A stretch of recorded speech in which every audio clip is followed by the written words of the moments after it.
Okay, people. Okay, you join me on the road. You join me on the road. It's an action video. Okay, listen. This video. This is the second attempt at this video. It's tricky because what I'm trying to tell you, what I want to tell you in this video, is to stop pushing. Okay, if you want to be a professional door-to-door salesman, right, you cannot be a pushy bastard. You can't. You know, I've got no look. I've got full respect. I'm going to bring that down from full respect. Where I think everybody misses the point with Taylor McCarthy. Okay, and this is not a hate on Taylor McCarthy. I sort of admire him in a lot of ways. Okay, but I do think there are a couple of things he does that he should just stop doing. Now, a lot of people say, how can you argue about what he's doing? Look at what he earns.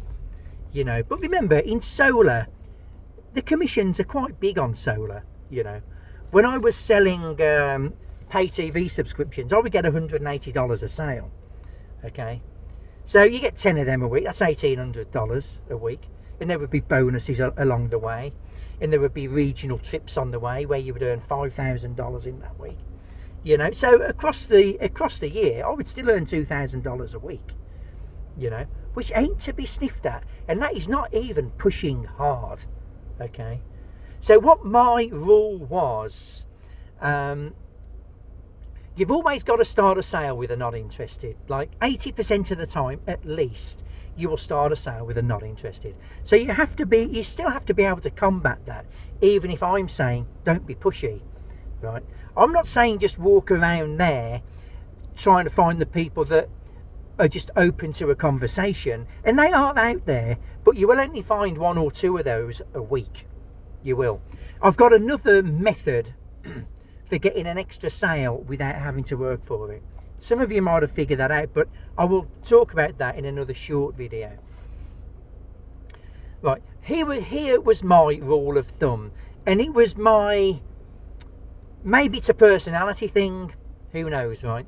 But this is what I found after making several thousand sales. It didn't even have to take that long, okay? If by the third no, even on the second no, if they are still kind of aggressively saying, no mate, we don't effing want it. If they're doing that on that second no, wrap it up. Wrap it up. Don't piss people off, okay? Now, what I would find is, on the second no, the first no would go like this: nah mate, not interested. So look, I completely understand. Don't mind me asking though. And I would give them a rebuttal. If this was going to turn into a sale, their second response would be something like this: yeah mate, well, yeah, it's not really for us mate, we just don't have the time, or we looked at it and we just thought, we just put it on the back burner. They will say something softer, you know. And then on the third one, say, look, I completely understand, have you seen the new packages?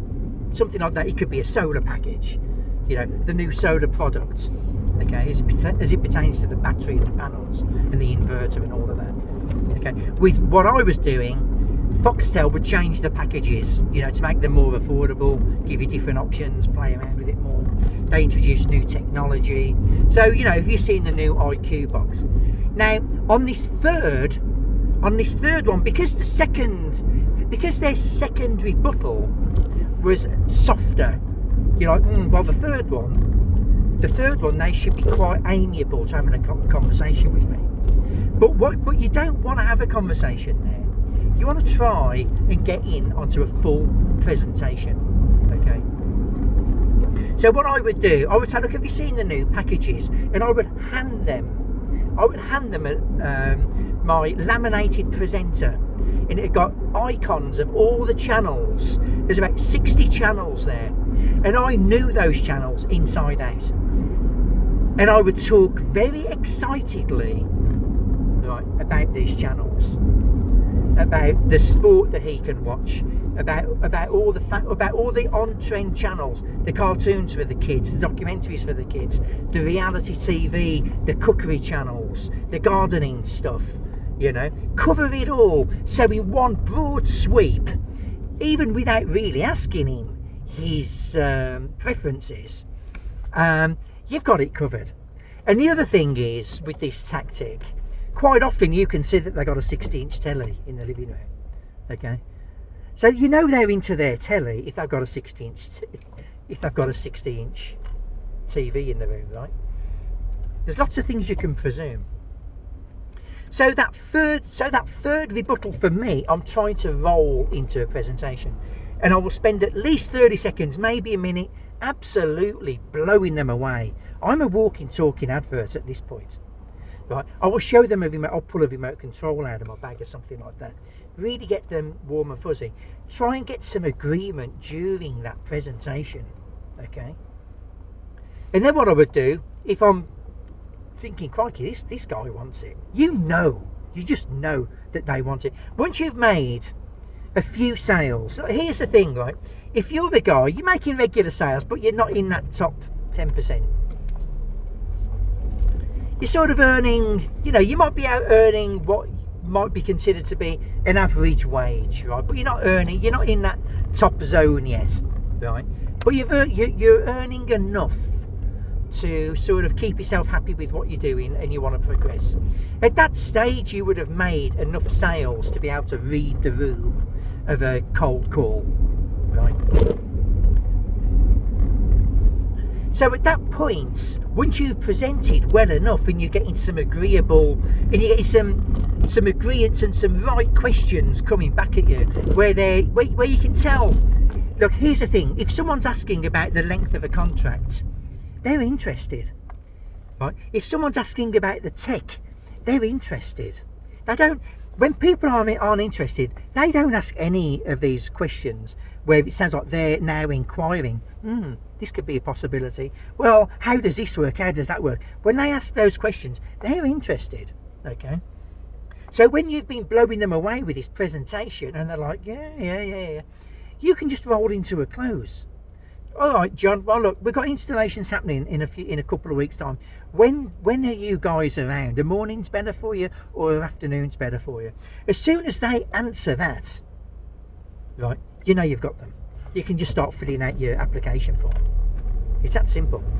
Okay. Now, that is something I learned from Tom Hopkins, right? As soon as they start answering those sort of questions, just start filling out.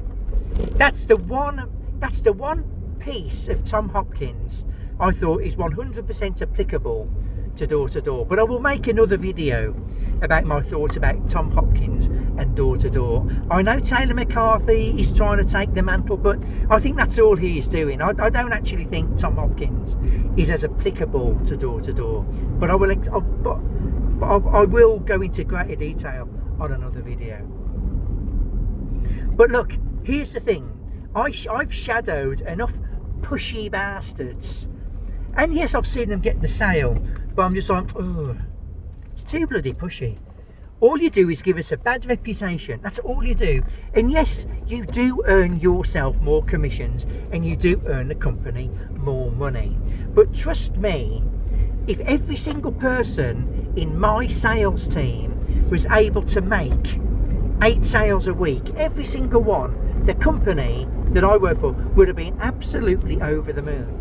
Because in every sales team, if there's 7 or 8 people, Taylor McCarthy takes 10 people out with him, right? You're going to have half of those people that aren't even making sales, and they will drop out, okay? In my sales team, there would be 7 or 8 people, there would be 3 or 4 of them that were just treading water. There'd be 1 or 2 that were just miles ahead of the people that were treading water. And there would be a couple of people who were like your silver and bronze medalists, okay? But if every single one in that sales team could become the silver or the bronze, right, your sales team would be very, very, very, very happy, okay? Remember that guy that's the gold medal all the time. Look, I'm all for people being competitive, but there's being obsessively competitive. In sales, when you are obsessively competitive in a door-to-door sales role, you are just going to piss people off. And yes, you might sell some of these people. You might sell to some of these people, right? But they would be signing up in in a resentful way. Okay, that might sound like a little bit of a contradiction. It is not. It's not. Okay.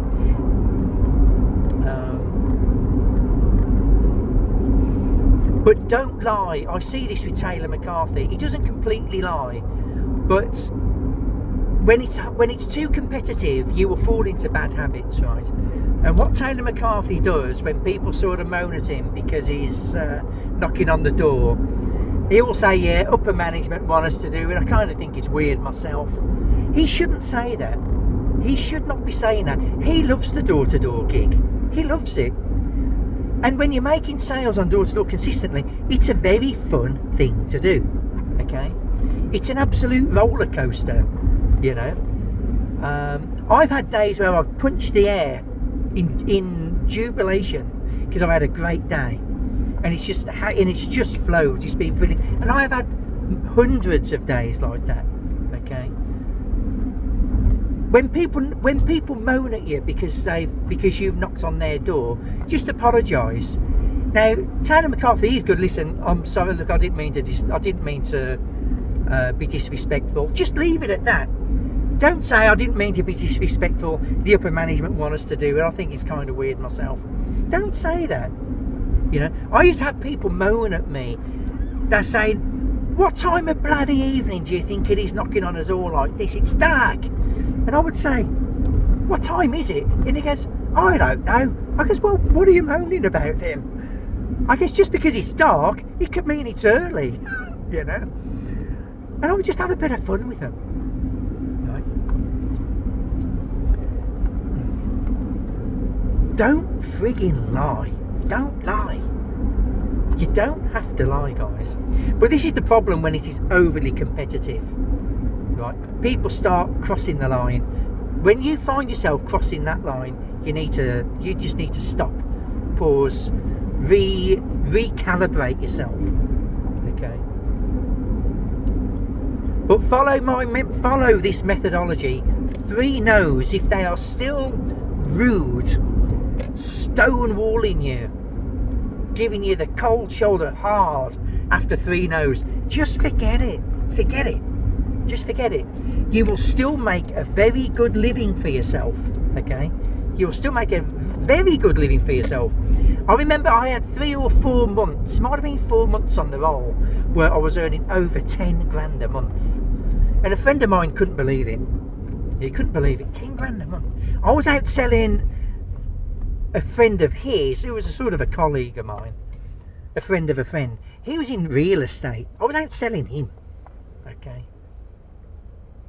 And don't get too suckered into the Taylor McCarthy videos where he's earning 12 grand a week. I've earned 12 grand in a week. It doesn't happen every single week. It won't, okay? I earned 12 grand off the back of 4 days of selling. Did that happen every 4 days? No, okay?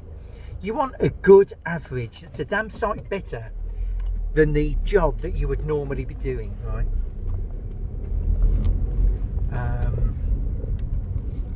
And don't look at door-to-door sales as absolutely long-term. It's not the be-all and end-all. Door-to-door sales should be the stepping stone. It's fine if you do it for several years. It's fine, okay? But get into something else. You will burn out. You will. Listen, I'm starting to ramble, so I'm going to stop. Remember my 3-no rule. It's 3 no's from now on. We want integrity in our profession. Okay? Alright, guys. Like and subscribe. And a happy knocking. Take it easy.